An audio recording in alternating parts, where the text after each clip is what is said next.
이제 저희 책은, 그러니까 우리 제 성PT 책은 기출문제 중심으로다가 되어 있어요. 모든 시험 공부는 기본적으로 기출문제를 중심으로 기출문제를 기본으로 해서 공부를 시작하시는 거예요. 그리고 또 하나, 기본적으로 암기도 필요한 부분이 있지만 이해를 먼저 하셔야 돼요. 이해가 바탕이 될 수 있게끔 되시면서 암기가 필요한 부분은 암기가 조금씩 들어가지고 그냥 무조건 외우려고 하는 것보단 이해를 바탕으로, 그러면 외우기 싫어도 외워지게 됩니다. 그래서 가능하면 좀 더 이해를 해봐야지 이런 느낌으로 접근을 하시길 바라고, 제가 중요한 거 이제 계속 중요한 부분들이 이제 책에 실려 있지만 이 내용들에 대한 거를 계속 언급을 해 드릴 거예요. 중요한 부분들 잘 보시고 따라와 주시면 됩니다. 자, 학문 영역 보실게요. 이 학문 영역 굉장히 중요합니다. 운동 역학에서 이렇게 학문 영역이 이런 부분으로 또 나뉘어진다라는 거를 알고 있어야 돼요. 자, 동력학 보실게요. 다이내믹스라고 되어 있고 가속의 영향을 받는 시스템을 연구하는 학문이다. 동력학 하면은 느낌이 그 움직일 동자의 느낌이 있죠. 그래서 다이내믹한 거. 그러니까 뭔가 움직임이 있는 그러한 부분이다라는 걸 기억하기가 좋죠. 가속의 영향을 받는다. 라는 거. 그리고 작용하는 힘들 사이에 평형이 이루어지지 않아 결과적으로 운동 상태가 변화하는 상황을 연구하는 학문이다. 그러니까 결국은 그 작용하는 힘들 사이에서 평형이 이루어지지 않기 때문에 결과적으로 운동 상태가 변화한다라는 건 무슨 말이에요? 움직임이 있다라는 거죠. 그렇게 기억을 해주시면 되고, 운동학 보실게요. 키네매틱스라고 되어 있죠. 여러분들이 주의하셔야 되는 게 운동학과 운동역학하고 헷갈리시면 안 돼요. 구분을 명확히 하셔야 됩니다. 운동학은 키네매틱스라고 하는 거고 운동역학은 키네틱스라고 해요. 여기 이제 영어에 대한 표현도 이제 같이 많이 실려져 있는데, 여러분들이 이 생체 시험을 보실 때도 같이 영어로 이렇게 같이 표기가 되어 있어요. 그래서 약간 헷갈리는 부분들은 이 영어 단어를 이해를 해 놨다가 보시면 또 도움이 되는 경우들도 있어요. 그리고 이제 NSCA에서 시험을 이제 예전에 저는 봤었는데, 그러니까 미국 체력관리협회, 굉장히 이제 큰 미국에서 공신력이 있다고 막 표현하는 그런 이제 체력관리 학회예요. 그 협회에서 보는 시험도 이제 영어 시험인데 우리가 이제 한국에서 한국말로다가 볼 수 있어요. 한글로 시험을 봐도 영어가 같이 옆에 똑같이 나와 있어요. 아예. 그래서 헷갈리는 부분이 있으면은 영어를 보시면 돼요. 가령 예를 들면 우리 이제 뒤쪽에 보면은 사지탈 플랜, 프론탈 플랜, 트랜스버스 플랜 이런 부분이 나와요. 그러니까 정중면, 관상면, 뭐 횡단면 뭐 이런 의미인데, 그 표현이 한국말이 더 어렵단 말이에요, 느끼기에. 왜냐면 그 정중면의 경우 전후면이라는 표현도 쓰고 시상면이라는 표현도 쓰고, 좌우면, 관상면 또는 전두면, 이마면, 이렇게 그러니까 똑같은 의미를 갖고 있는 다른 표현을 사용하는 경우들이 많기 때문에 헷갈려요. 이럴 때는 그냥 영어 보고 가시면 돼요. 아, 사지탈 플랜, 아, 프론탈 플랜, 이걸로다가 그냥 끝. 그래서 경우에 따라서는 이렇게 지금 설명드린 것처럼 영어가 더 도움이 되는 경우들이 있어요. 영어가 오히려 더 심플하다. 그렇기 때문에 영어도 여러분들이 조금 더 친숙하게 보시면 도움이 되실 수 있습니다. 자, 보실게요. 운동학은 운동의 원인이 되는 힘을 고려하지 않고 대상 물체의 위치, 속도, 가속도, 각도, 각속도 등을 기술하는 학문이다. 그래서 공간이나 시간을 고려하여 움직임을 기술하는 학문이다라고 기출된 표현이 있죠.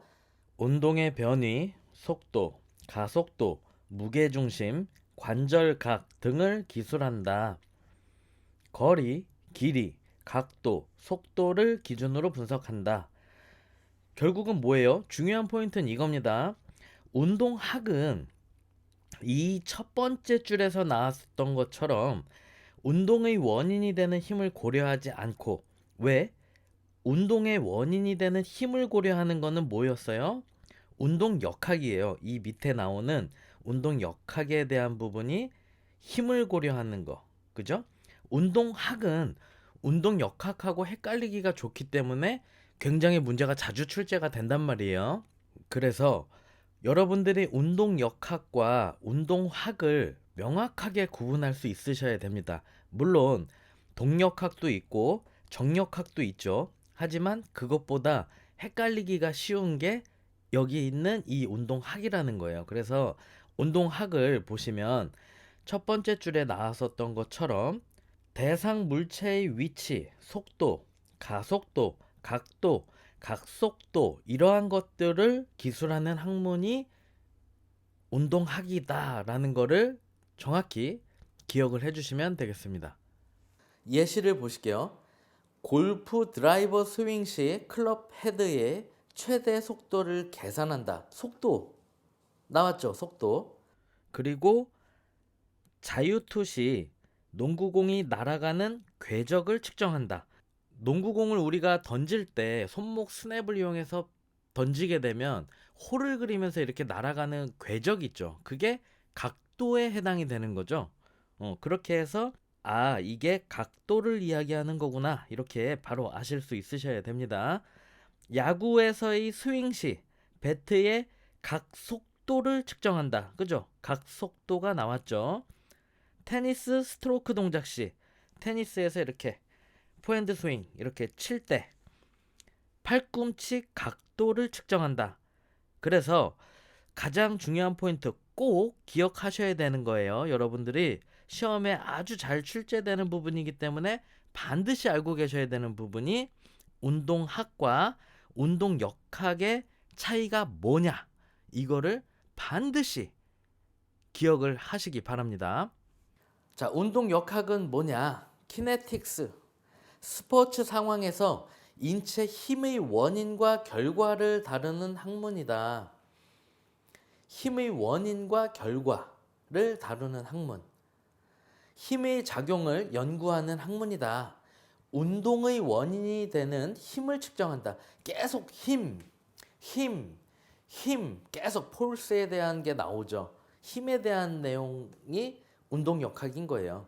운동을 유발하는 힘에 대하여 연구하는 분야로 내력 및 외력이 중요한 변인이다. 뭐 예시로다가 토크, 그죠? 회전력이 토크예요. 뒤쪽에 또 나오겠지만. 그래서 자동차에서 우리가 이렇게 마력이 센 자동차들 보면은 빵 치고 나갈 수가 있단 말이에요. 왜냐면 이 바퀴, 이 회전력이 굉장히 기술력 있게 잘 만들어진 경우들은 굉장히 토크가 셉니다. 족 압력, 그러니까 발에 대한 그 압력을 이야기하는 거죠. 이것도 당연히 발에 대한 압력이니까 힘에 대한 거고, 양력도 그러니까 이렇게 떠오르는 힘을 이야기하는 거죠. 그래서 비행기 날개에 양력이 발생이 된다, 이렇게 알고 계시면 되는데, 그러한 부분도 이제 힘의 하나죠. 그리고 스쿼트 동작에서 대퇴사두근의 근활성도를 측정하는 거, 이런 것들도 그 힘에 대한 거를 측정하고 분석하고 이러한 내용이죠. 보행 시 지면 발력을 측정하는 거, 걸을 때, 보행할 때 지면 반발력을 측정하는 거, 이것도 힘에 대한 측정인 거죠. 이렇게 그러한 부분들. 그래서 여러분들이 예시에 대한 거를 잘 이해하시면 되고, 이 내용에 대한 부분들을 잘 이해하셔서 예시를 봤을 때 거기서 정답을 찾을 수 있게끔 완전히 이해를 하고 계셔야 돼요. 온전히 이해를 제대로 하고 계셔야 되는 거예요. 운동역학은 뭐예요? 폴스, 힘을 주로 다루는 학문 분야였죠. 그리고 운동학은 각도, 속도 이러한 부분들을 주로 다루는 분야였고, 동력학은 움직임이 있는 거, 그러니까 힘의 균형이 이루어지지 않아서 움직임이 일어나는 거, 그리고 가속에 영향을 받는 시스템을 연구한다 정도로 이해하시면 되죠. 정력학이라는 게 또 있어요. 정력학 보실게요.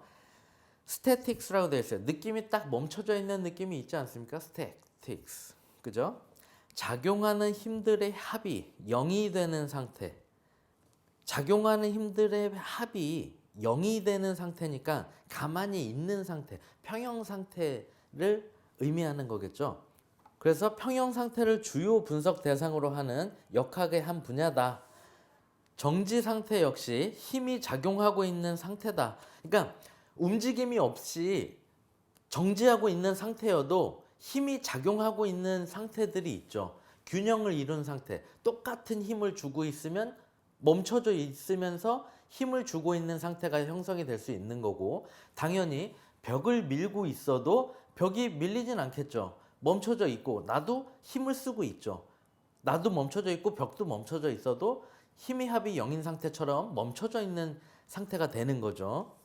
일종의 운동 상태이므로 힘들 사이에 존재하는 상호 관계를 중요하게 다룬다.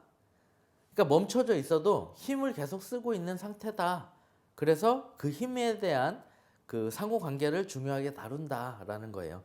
자, 예시 보시면 물체에 작용하는 모든 힘이 평형을 이루고 있고 회전이 발생하지 않을 때, 그러니까 여기서 얘기하는 회전은 만약에 덤벨 컬로다가 예를 들어 볼게요. 여러분들 헷갈려 하실 수 있으니까 회전이라고 해서 이렇게 뭐 빙글빙글 돌거나 이런 턴하거나 스핀을 주거나 로테이션 하거나 이런 회전을 의미하는 건 아니에요.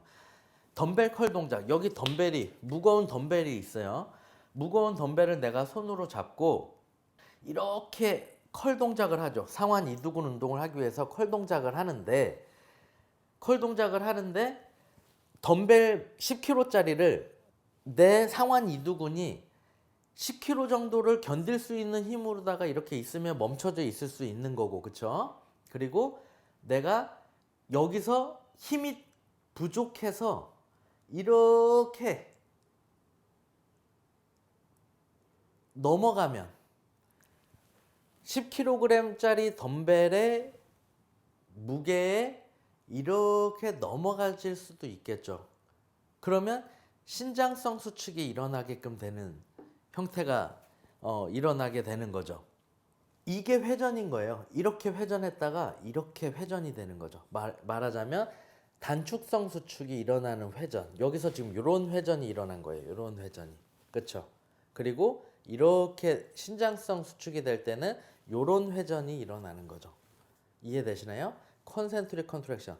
여기서 이렇게 올 때 컨센트릭 컨트랙션 될 때 요 정도의 회전, 그리고 신장성 수축 이렇게 익센트릭 컨트랙션 될 때 또 요만큼의 회전, 토크가 일어나게 되는 거죠. 이걸 회전이라고 표현을 하는 거예요.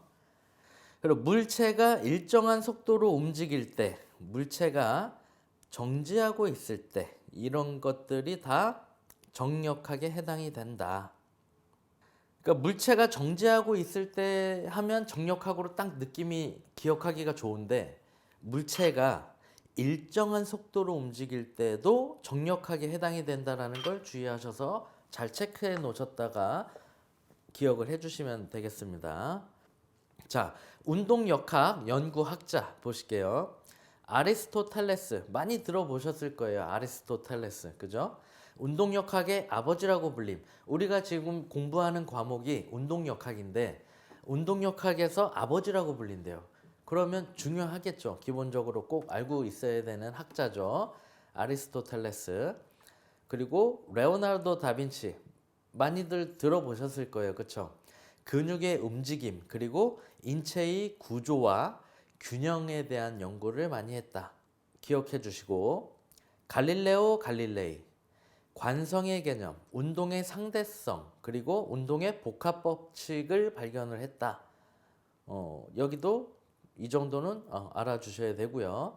아르키메데스는 딱 떠오르셔야 되는 게 지렛대의 원리. 그래서 굉장히 중요한 부분이죠. 부력 측정이 근간이 되는 아르키메데스의 원리를 발견을 했다. 그리고 지렛대의 원리를 발견했다. 자, 뉴턴 아주 중요합니다. 뉴턴은 별표 쳐놓으셔야 돼요. 지금 여기 나온 학자 정도는 우리가 기본적으로 알고 있어야 되지만 뉴턴은 굉장히 중요해요. 계속 여기 아마 시험 문제가 뉴턴에 대한 시험 문제는 무조건 한두 문제 나온다라고 보시면 돼요. 뉴턴이 한 게 많아요. 그래서 꼭 알고 계셔야 돼요. 어려운 걸 하지도 않았어요. 정답 맞추기 굉장히 쉬운 부분이니까 꼭 알고 계시길 바랍니다. 자, 뉴턴 근대 운동역학의 기초가 되는 세 가지 운동법 잘 알고 계신 관성의 법칙, 그죠? 그리고 가속도의 법칙, 그리고 작용 반작용의 법칙을 발표한 학자다. 그래서 1번, 2번, 3번 이렇게 번호로도 인지를 해 주셔야 돼. 관성의 법칙은 1번 써 주셔야 되고 2번 가속도의 법칙, 3번 작용 반작용의 법칙 이렇게 숫자를 앞에다가 써놔 주세요. 문제가 이렇게도 나올 수 있거든요. 자, 뉴턴의 제3법칙은 무엇인가요? 작용 반작용의 법칙인 거예요. 그렇게. 그러니까 예를 들어서 제가 설명을 드린 거예요. 근데 요즘 문제의 추세는 뭐냐면 여러분들이 정확히 이해를 하고 계셔야 되는 게 지금 제가 예시로 설명드린 것처럼 1차원적인 그런 단답형의 문제가 나오지 않아요. 그거를 알고 있어서 2개 정도를 건드려 주면서 정답을 요구하는 이런 응용된 문제가 나와요. 복합적인 문제가 나온단 말이에요. 그렇기 때문에 조금 더 여러분들이 집중해서 이해를 하셔야 되는 겁니다. 자, 관성의 법칙 보실게요. 버스가 급출발하거나 급정거할 경우 어떻게 돼요? 갑자기 버스가 딱 출발하면은 이렇게 움직여지는 이거 생기죠. 딱 출발할 때 이렇게 되잖아요. 그죠? 딱 멈추면 어때요? 이렇게 되잖아요. 그죠? 경험 있으시죠? 다들 버스 한 번씩은 타보셨으니까. 그게 관성의 법칙의 대표적인 예예요. 그래서 즉 뭐냐면 가만히 있었던 물체 또는 생물체, 그러니까 뭐 사람이라고 표현을 할게요. 그러한 부분들이 계속 가만히 있으려고 하는 거. 그리고 움직이고 있었던 물체 또는 사람은 계속 움직이려고 하는 거. 그 관성을 계속 유지하려고 하는 성질을 관성의 법칙이다라고 표현을 하는 거예요. 그래서 사람은 사실 관성의 노예죠. 우리 뭐 자고 있으면은 계속 이렇게 좀 자고 있고 싶지 않아요? 계속 누워 있고 싶지 않아요? 특히 겨울에 이불 밖은 위험하고 밖에 나가기 싫고 이불 이렇게 뭐랄까 하고 뿌리치고 이렇게 일어나는 게 너무 힘들잖아요. 그죠? 그 따뜻한 전기장판 안에 이렇게 있다가 추운데 그걸 박차고 이렇게 나간다는 게 너무 힘들지 않아요? 이건 좀 그런가? 예를 들어서 길가를 막 걷고 있는데 차가 왔어요. 그러면 내가 걷던 거를 멈춰야 될 때 좀 짜증나죠.